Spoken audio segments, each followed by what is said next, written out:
Good morning. I don't even know what time it is. I believe it's 2:45 a.m. On my way to the gym.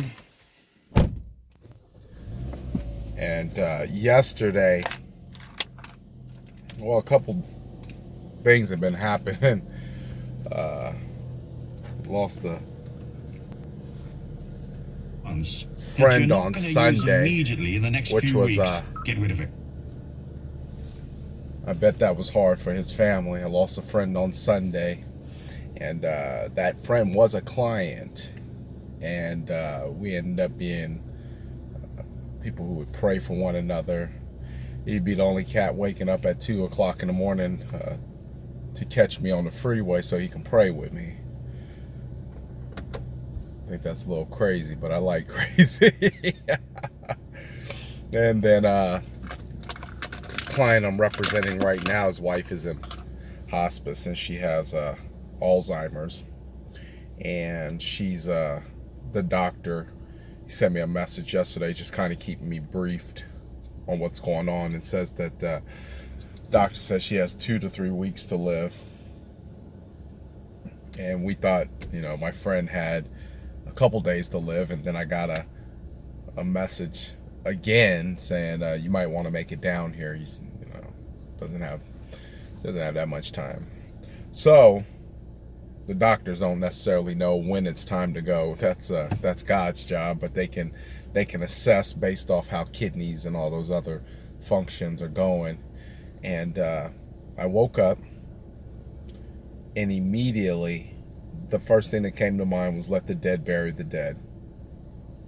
And I'm still not sure about that. The jury's out. I'm still working on trying to figure out what that meant. And then this morning, Fred Hammond's song "No Weapon Formed Against Me" came up and was on my mind.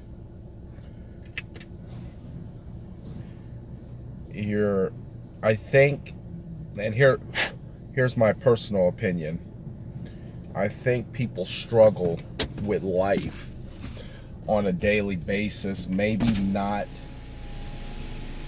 these windows are too dark, maybe not because the problem is so hard. My opinion is I think people struggle with problems in life just because they don't know the answer to solving that problem. And the worst thing you can do to an adult,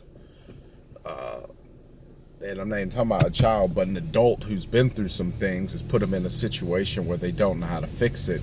It creates frustration. It creates frustration because your ego is now touched, and your ego feels like it should know how to fix it. It doesn't like the feeling that it's having. So I believe that's why most people struggle with coming out of whatever it is that they're battling or fighting with. And I think that's why I wake up sometimes with just a song of praise on my breath, because ultimately at the end of the day, no weapon formed against me shall prosper. But what other solution do I have? The song goes, no weapon formed against me shall prosper.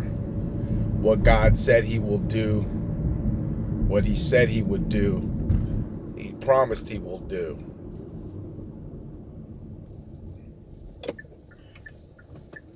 For me, change came back in 1992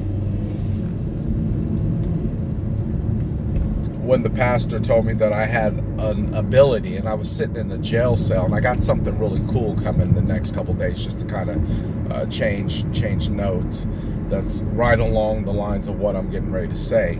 But I was sitting inside of a jail cell when in 94, when a pastor had said that if you've tried everything and it hasn't worked, well, maybe you should try this. Well, that was just one rung of the ladder to get me started. But if you're tired of always being in fear, always being in anxiety, always being in worry, always being in fret, always being in disbelief, always being in anxiety, if you're tired of that, then I would actually challenge you to form some weapons, to form some rituals, to form some sayings, that when something comes against you, because ultimately if you think that it's you in this battle, in this fight that's going on this planet, on this world, inside of you internally, well, I don't know how you're going to beat that, because you're a human and by nature you're screwed up. Sorry to tell you that. By nature you are naturally just screwed all the way up. You're by nature of the humanness, a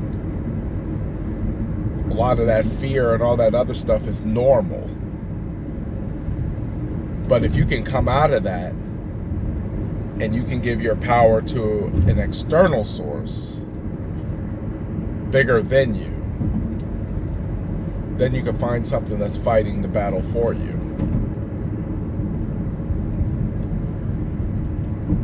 See, my client, he flipped out on me. Matter of fact, it's crazy. I came out of church. I gave him a call to see what was going on, etc., etc. He flips out on me. My son is in the car. I'm having him on speakerphone. He flips out, talking about, I'm going to fire you. I'm tired of the way this is going. You said that you would take care of it. You said you would handle it. It's not being handled. I'm being disturbed. There's all types of because there was a lot of people trying to buy his house. There's all types of realtors, and I'm just sitting there. My son's sitting there listening like, I'm sitting there like, yeah. And then I calmly say, I understand. I get it. You're going through a lot. I'll take care of it. And hang up. He sent me a message the next day, or yesterday, because today is Tuesday. He sent me a message yesterday morning, pretty long message. He says, I'm sorry. He says, that's not like me. That's outside of my character. I'm just dealing with a lot. I said, I get it. I get it. And I left it at that. I said, thank you. I left it at that. I get it. He's in the human form. And that goes back to what I came up with when my friend died Sunday, and I woke up Monday morning, and it just said, let the dead bury the dead. Sometimes all you can do is pray. Sometimes all you can do is step back and let God do his work and pray, versus being frustrated because you feel like you should be in more control. When you get frustrated, that's your ego. That's your ego talking to you. It's saying, hey, we should know what to do. And not every situation is intended for you to fix it, to correct it. So if you start giving yourself to an external force, like God, you'll start positioning yourself.